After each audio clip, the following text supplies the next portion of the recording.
profesoru Imeninu. Nadam se da ćemo uživati u predavanju. Izvolite.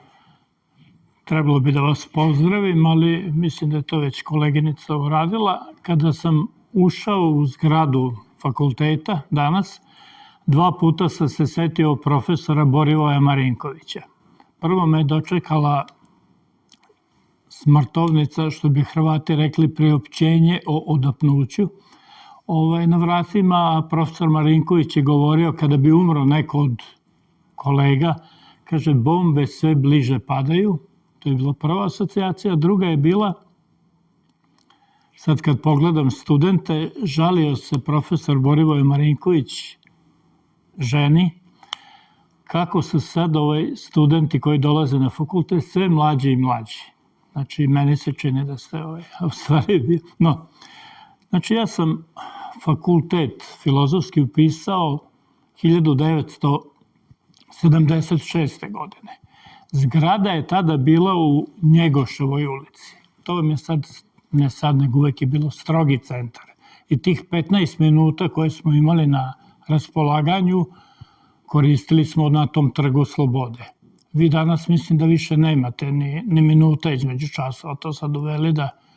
No, profesori su tada imali normu od 4 časa, asistenti su imali normu od 2 časa.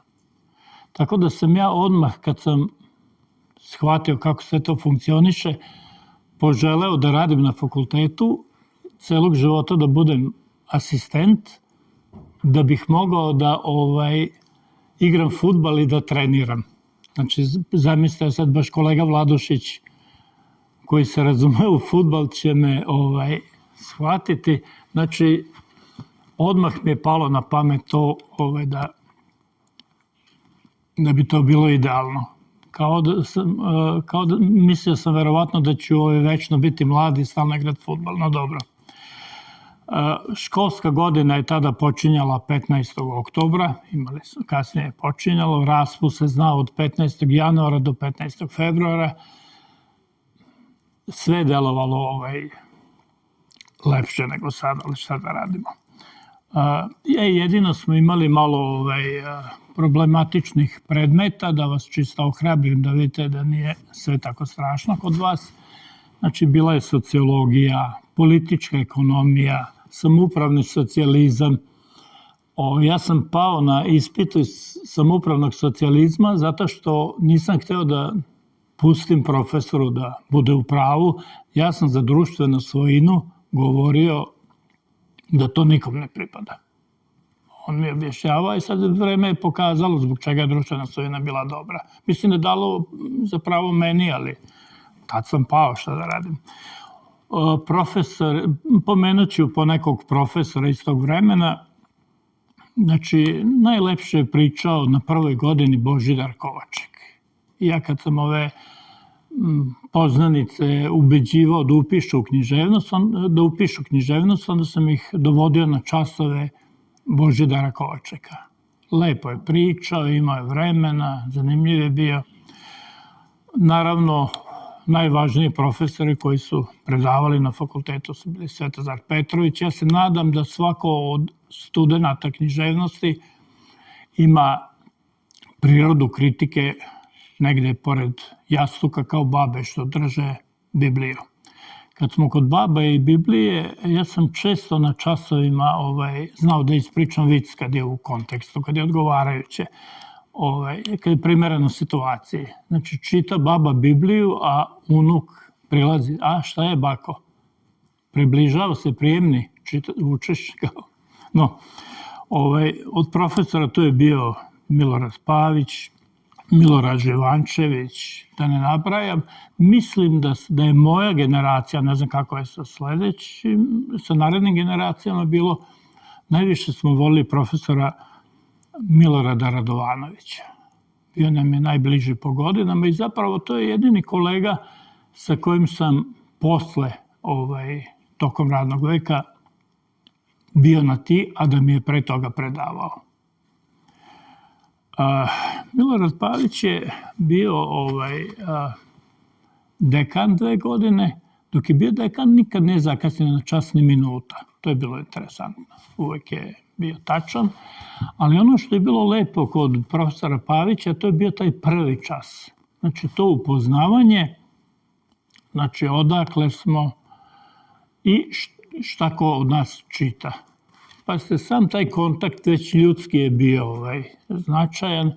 Ja sam posle, dok sam radio, uvek taj prvi čas posvećivao studentima, znači odakle su, šta čitaju i sad, na primjer, ako je neka studentkinja iz Zrenjanina, onda je pitam da li je čitala Todora Manojlovića, ako je neka iz Šapca, da li je Laza Lazarevića, ko je još od pisaca iz Šapca, Davičov, nije bitno.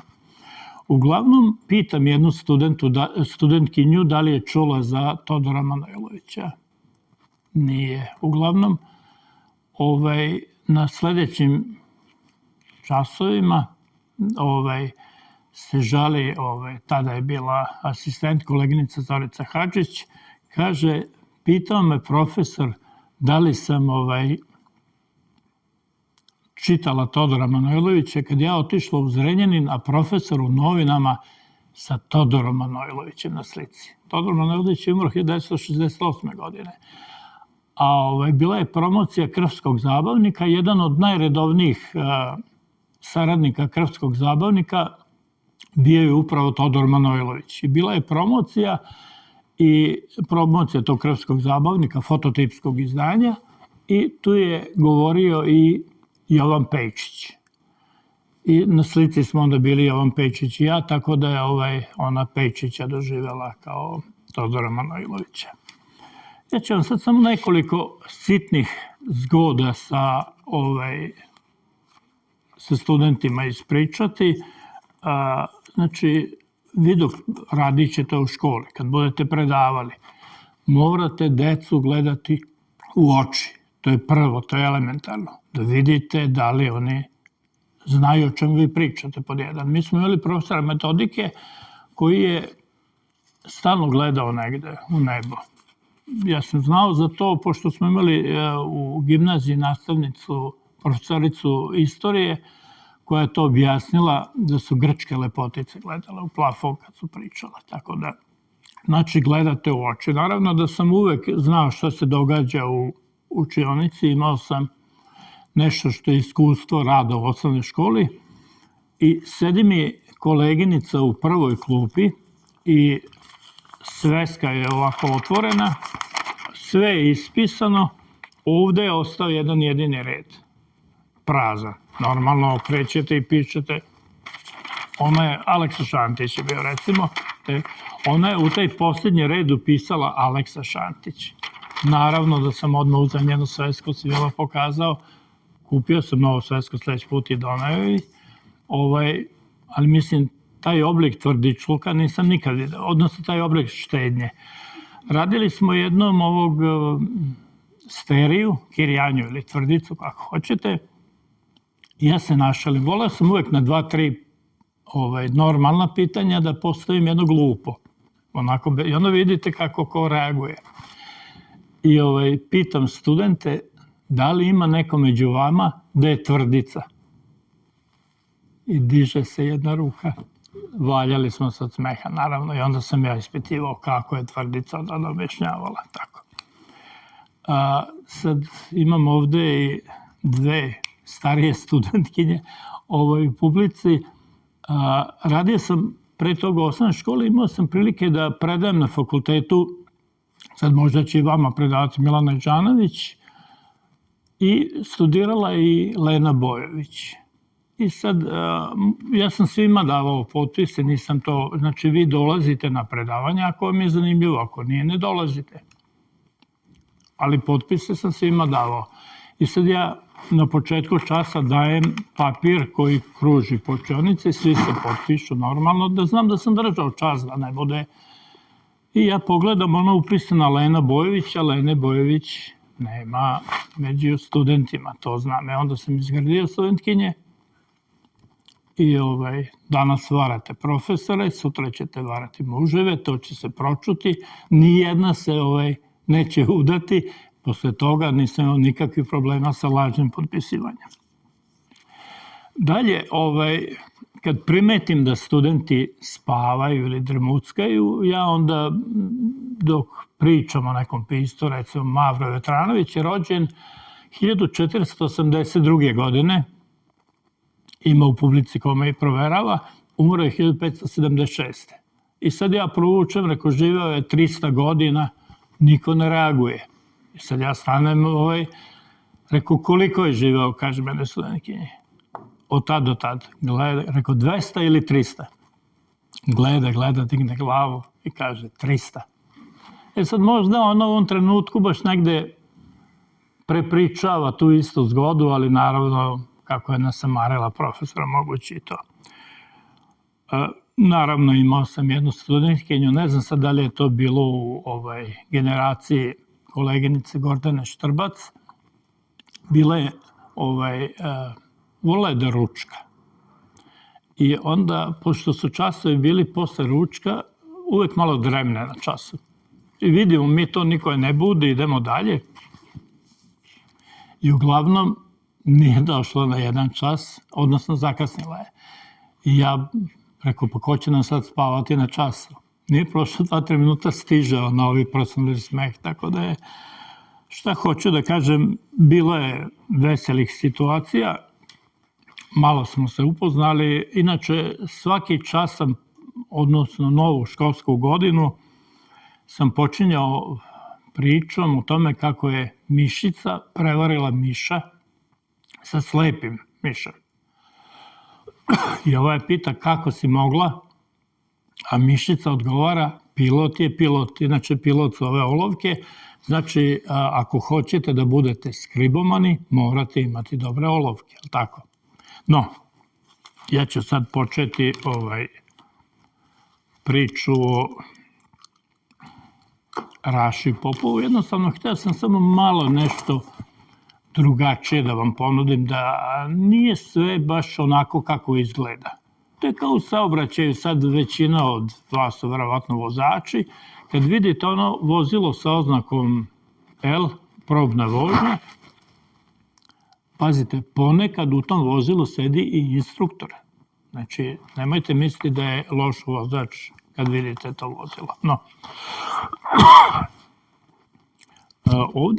ovde je prikaz jedne knjige Raše Popova koja se zove Mokrinski čarobnjak. To je izbor iz intervjua Raše Popova i to je objavljeno u Banatskom kulturnom centru, to je edicija Banat. Pazite, kad bi se kontinenti određivali po književnosti, onda bi Banat bio poseban kontinent. Znači, najviše velikih srpskih pisaca je rođeno, živelo, radilo u Banatu. Sad, možda vam to tako malo zvuči neobično, ali znači, ne može se o Raši Popovu pisati običan tekst. Uvek onaj o kome se piše na neki način oblikuje tekst.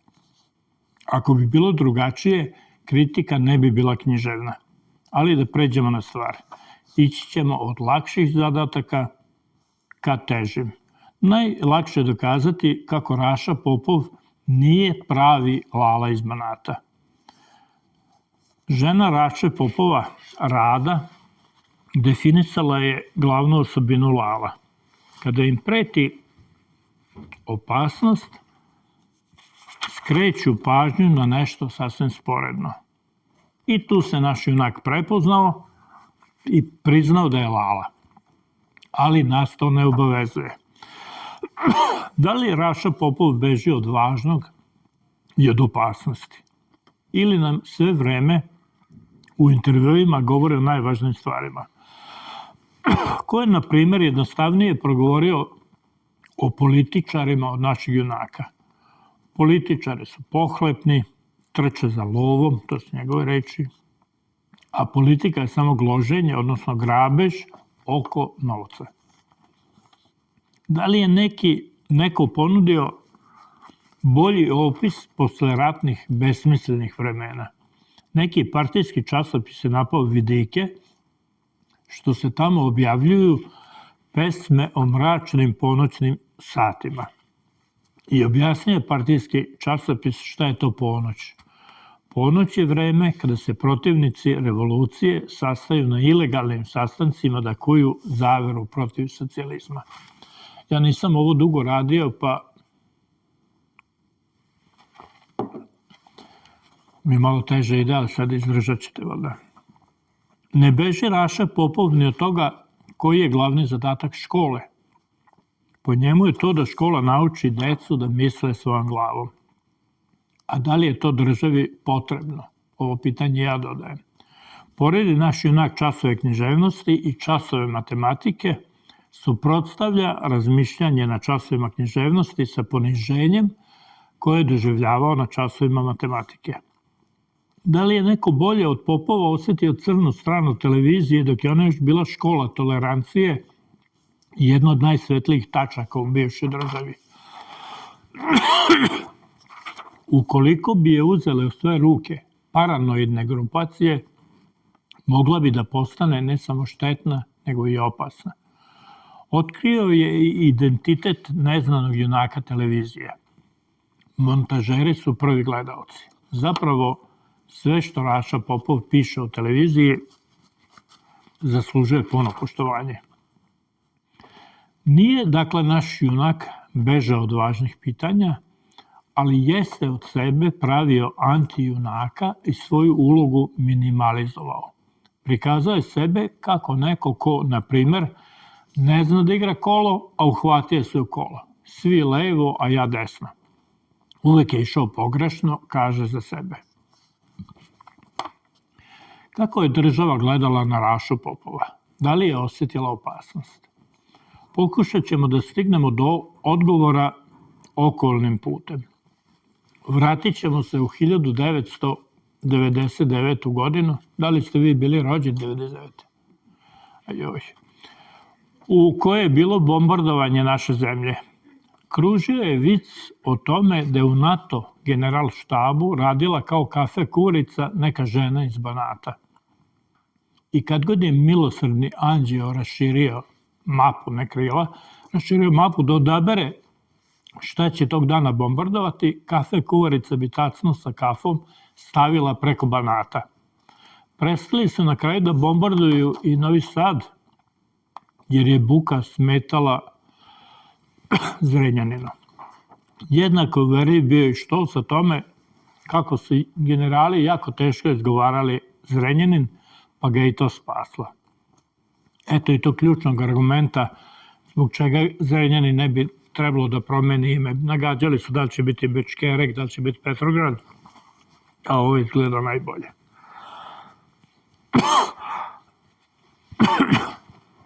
Moram napasti sad šefove katedre što mi svi rekli da stavim naočare. Vidim da se nešto mučim. No, šalom na stranu, da vidimo da li je Raša Popov imao neku kafe kuvaricu koja je brinula o njemu. I takav primer postoji u ovoj knjizi. Kućna pomoćnica u kući Raše Popova, koja je bila vrbovana od strane državne bezbednosti, dobila je zadatak da prati i pamti šta Raša Popov govori i da to prenosi nadležnima. Nije prenosila. Bila je na strani Raše Popova. Uzgred, u vreme Broza postalo je 12 tajnih službi i 13 koja je kontrolisala rad ovih 12. Ono pak što je interesantno, žena Raše Popova, već pomenuta Rada, koja je znala da definiše Lalu, pre nego što je zaposlila ovu kućnu pomoćnicu koja je bila na strani Raše Popova, već je najurila dve kućne pomoćnice, takođe vrbovane. Osjetila je pitoma Rada opasnost. Uzgred, Rada Popov je bila majstor za organizovanje, a nekoliko trenutaka i za planinarenje.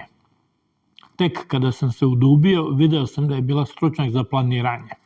Za planinarenje je koleginica Tomin. Jednom je i Zora Korać, šefica Raše Popova, dok je sa kafe kuvaricom unosila pečenje generalima, čula generalske nedoumice i predupredila napad na Rašu Popova. Znala je da se političari, pa makar bili i u uniformama, plaše smeha i podsmeha i rekla im u generalski brk da će im se ceo Beograd smejati ako uhapse Rašu Popova. Kako bi se ovome radovao vinaver. Da ne bude zabune, ovo ja ističem u prvi plan. Raša Popov sve to minimalizuje. Minimalizuje svoju ulogu čak i kada daje ostavku na mesto voditelja TV dnevnika. Mada je dao primer najvećem sinu naših naroda. U pitanju je 1968. godina i zapravo koja je bila i prelomna. Propuštena je šansa da se nešto učini. Važno je napomenuti da je naš junak pomagao i kafe kuvaricama, pa i Zori Korać. I to na jedan lep način. Naime, sve vreme je igrao ulogu koja ga je takođe štitila. Ali tu moramo zastati i uvesti u priču još jednu važnu ličnost ove knjige intervjua, a nije Dušan Makavejev. Neka uđe Ivo Andrić, rekli bi svečano dramski pisci. I ponovo smo stigli do važnih stvari i do onoga što je mali Popov, tako ga Andrić nazvao, sačuvao. Verovatno su to i najoštriji redovi koje Andrić izgovorio o tadašnjem režimu. Inače, poslednji novinar koji je intervjuisao Andrića pre odlaska, pre nego što je dobio Nobelovu nagradu, bio je Raša Popov. I kad je Andrić dobio Nobela, kad su se sjatili novinari, on je insistirao na tome gde je mali Popov. Pozicija Ive Andrića u najmanju ruku posle Drugog svjetskog rata bila je komplikovana. Te se Andrić, bolje nego njegovi junaci, držao devize u ćutanju je sigurnost. Ipak Andriću se omaklo nešto što baš i nije pametno reći. Zahvaljujući Raši Popovu, ta rečenica je sačuvana.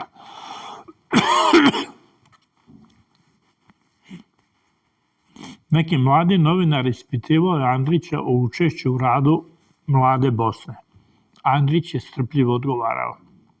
A onda se taj novinar, čije nam ime Popov ne otkriva, začudio kako Andrića nisu likvidirali. Andrić je uz osmeh odgovorio, parafraziram, da je postojalo neko vreme kada ljude nisu likvidirali. Neobična rečenica za one koji poznaju Andrića. Ne volim priču o svetu kao o globalnom selu, ali ponekad može da posluži. Istina, to selo nema dušu, pokazao nam je to Raša Popov na mnogo primjera. Pokazao nam je to na primjeru alavih i gladnih zemljoposjednika. Tek sada nam je Andrić važan za nastavak priče. Ostavio nam je Sreten Marić svedočanstvo o godinama druženja sa Andrićem. Kaže Marić kako mu je Andrić pričao da je nekad svako selo u Bosni imalo seosku ludu, nekog ko govori što drugi nisu ni hteli ni smeli, sve one bolne, nemile istine, gorku mudrost sela. Te istine koje se govore u lice, setio sam se povodom Raše Popova. Glumio je ponekad i ludu, seosku ludu, ne bili selu, globalnom selu, bezbolno rekao istinu u lice. Ali je govorio i više od istine. Ponudio im je i rešenja. Da li je još neko napisao poput Raše Popova da čuvamo decu naših neprijatelja? Moto Raše Popova je manje brbljaj, što je u krajnjem slučaju ona mudrost Andrićevih junaka u ćutanju je sigurnost. Ali Raša Popov ne ćuti, već vešto koristi i kombinuje visoki i niski stil, ne bi li one kojima govori držao budnim. Odnos urednika i novinara će, na primer, opisati krajnje sirovo, a u isto vreme i jednostavno. Urednik se prema novinaru odnosi kao prema svinji. Pritom je progovorio ne samo u 1999. godini, već i o 1993. godini. Kupili su ženinoj majci 700 grama jabuka od cele penzije, a ona ih je optužila da su joj ukrali penziju. Još mi je dirljivija priča kad majka pita sina da li je dao poštaru novac za pivo od cele penzije, vi niste mogli da kupite bocu piva. Nadam se da sad možete da kupite pivo, mislim. Verovatno nije otmeno pričati o 1993. godini, ali Raša Popov je govorio. Kao što je govorio i o fendovanju i o sirotinskoj stolici sa 3 noge. Govorio je i o novim feudalcima. Da li vi znate pojam fendovanje? Fender i fendovanje znači kada neko ne plaća porez, kada je dužan državi, onda dolaze fenderi i sve što iz kuće je vredno, što može da se iznese, iznosili su. Ja nisam nikad imao prilike da vidim ni fendere, ni fendovanje. Čitao sam i knjigu jednu Ljubomira Živkova o Banatu. Isto nije imao prilike nikad da vidi. Raša Popov je stariji od nas, imao je prilike da vidi, ali se živelo sa tom pričom o fendovanju i o fenderima. Pokazao je uz pomoć Dušana Makavejeva i laž o novom čoveku i novom društvu. Jednostavnim poređenjima ogolio je svet oko nas. Objasnio je i zašto deca ne gledaju reality programe. To je kao da gledaju kako se mama i tata tuku. Više puta sam ponovio da je Raša Popov neko ko govori ono što je važno, ali moram istaći i neku dositejevsku nezlobivost. Kao i Dositeje, i Rašu Popova krasi lepa autoironija. Sam za sebe kaže da se odeva kao partizan, pošto nosi odela mrtvih Nemaca iz radnji polovne robe. Ono što ih vezuje, kad smo već u Banatu, jeste i istorija plakanja. Svako veliko delo je poput Dositeja preplakao Raša Popov. Ponovo ću u Velikom Luku zaobići Dušana Makavejeva. Popov kaže da je završio fakultet pod imenom Dušan Makavejev. Lepše mi je za kraj ovog prikaza epizoda sa Stevanom Pešićem. Dijalog između Popova i Pešića je potresan. Kada Raša Popov savetuje, odnosno grdi Stefana Pešića, što ranije u bolnici nije rekao da je on pisac Stevan Pešić, pa ste imao je klubove obožavalaca u toj bolnici Stevan Pešić, a ne znaju da im je da je on pisac Stevan Pešić, jer bi ranije imao bolji tretman, bolesni pisac mu odgovara. Zar ti stvarno veruješ da bih ja bio kadar da im to kažem? Isto to ne bi bio kadar da učini ni Raša Popov. I to što ne bi bio kadar da učini, boji ovu knjigu intervjua nekom plemenitošću. Da li je neko bolje objasnio prazne priče o traženju autonomije za Vojvodinu, na primjer? U jednoj rečenici je Popov to rešio. Separatizam je jak kod elite, ali među stanovništvom separatizam ne postoji ni kao pokret, ni kao ideja. Naravno, objasnio je šta elita, šta alava i gladna elita očekuje. Ali imao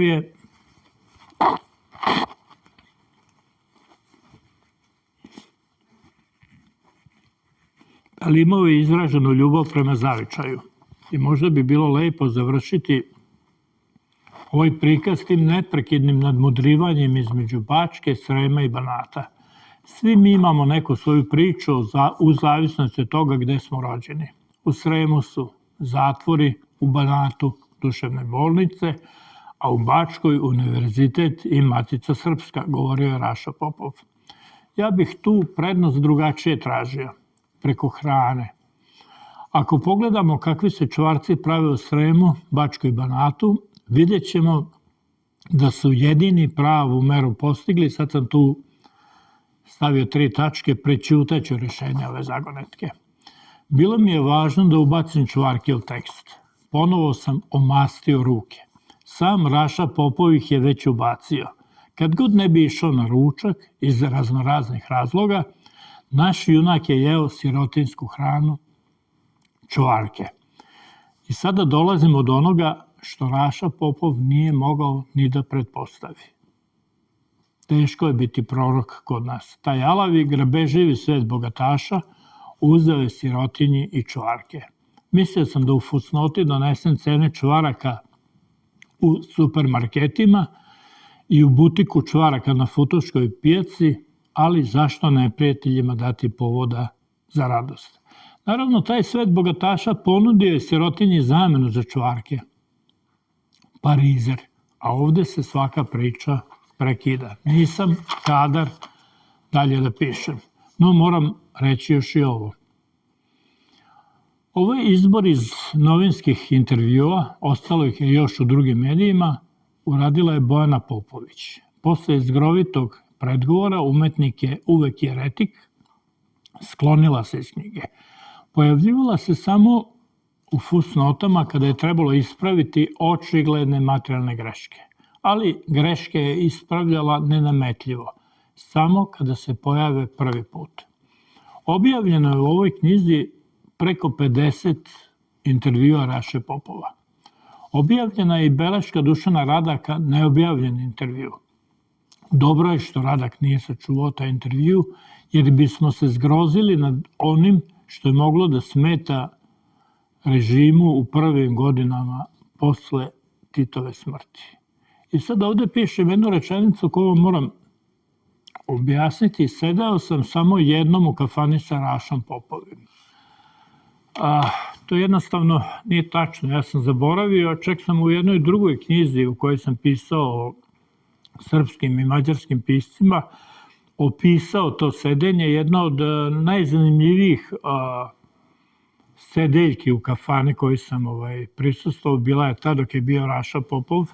Objasnit ću vam. Znači, radnja se dešava u Kanjiži. Raša Popov je doneo ženi, odnosno žena Raše Popova je poslala ženi Ištvana Konca teglu kajmaka.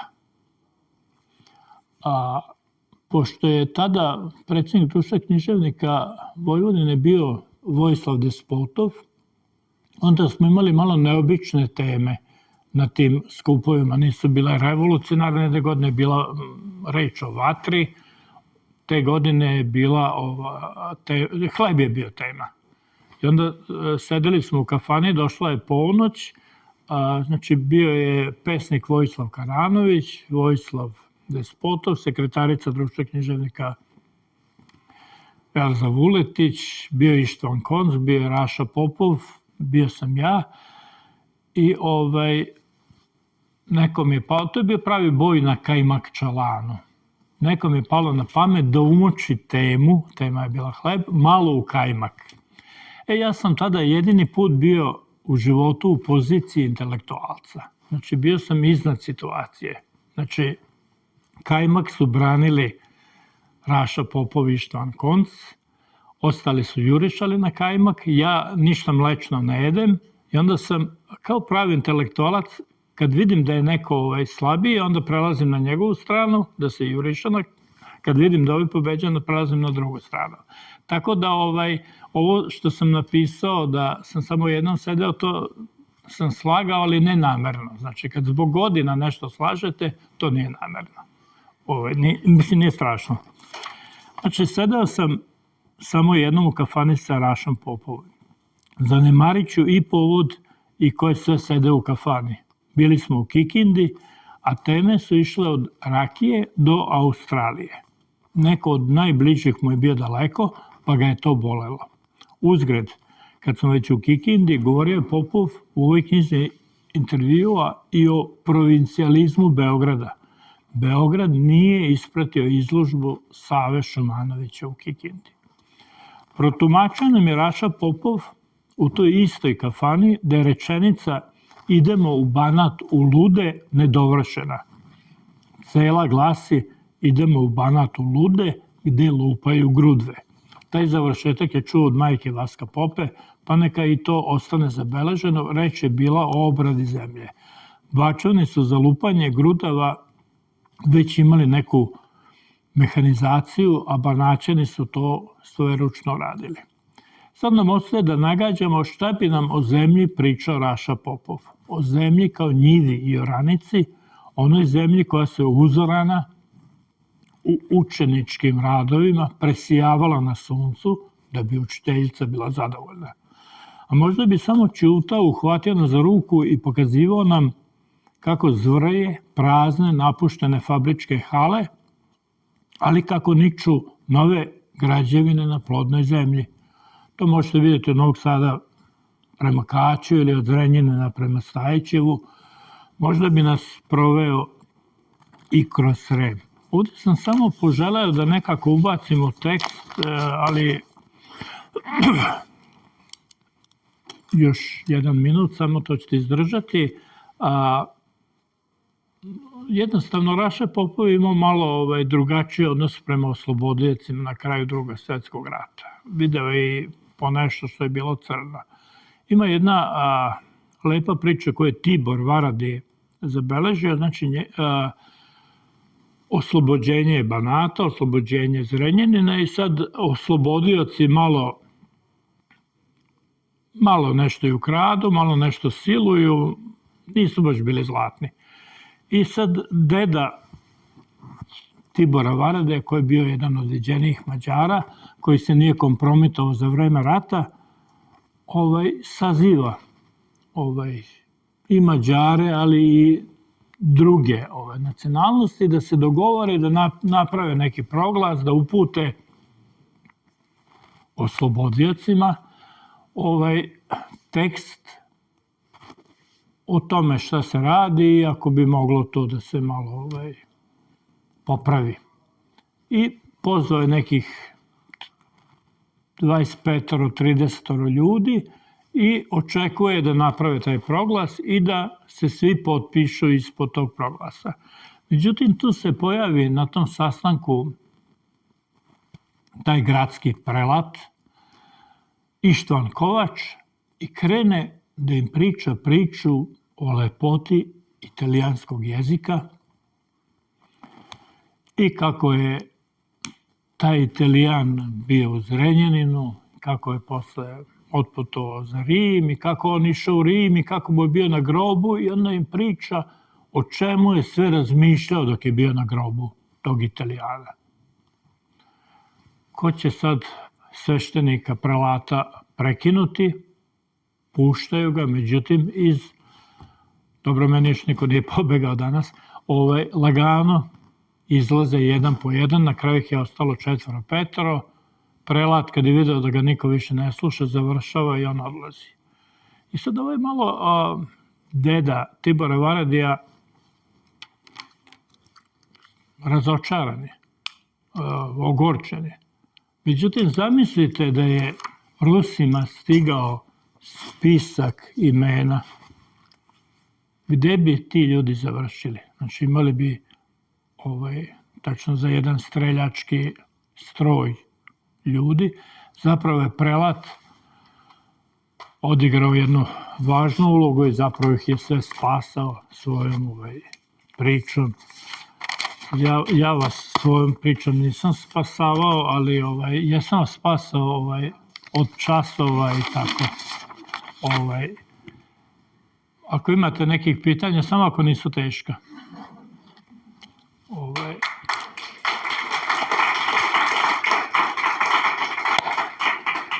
Znači, sljedeći put kad bude ovakav skup, ako snimate kako onaj koji govori izvadi maramicu, nek se ovo automatski gasi. Nema drugog rješenja. Dobro, hvala vam na... Vidi se da dugo ovo nisam radio, ali malo je zapinjalo, ali preživjeli smo. A ako sljedeći put budem govorio oni koji donose ovu vodu, sad ne bude baš ovako jako hladna. Dobro.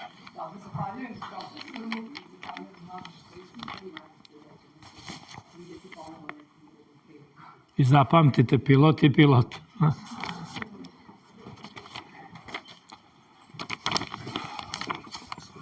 Joj, da. Nisam ni ukapirao. Dobro, da sam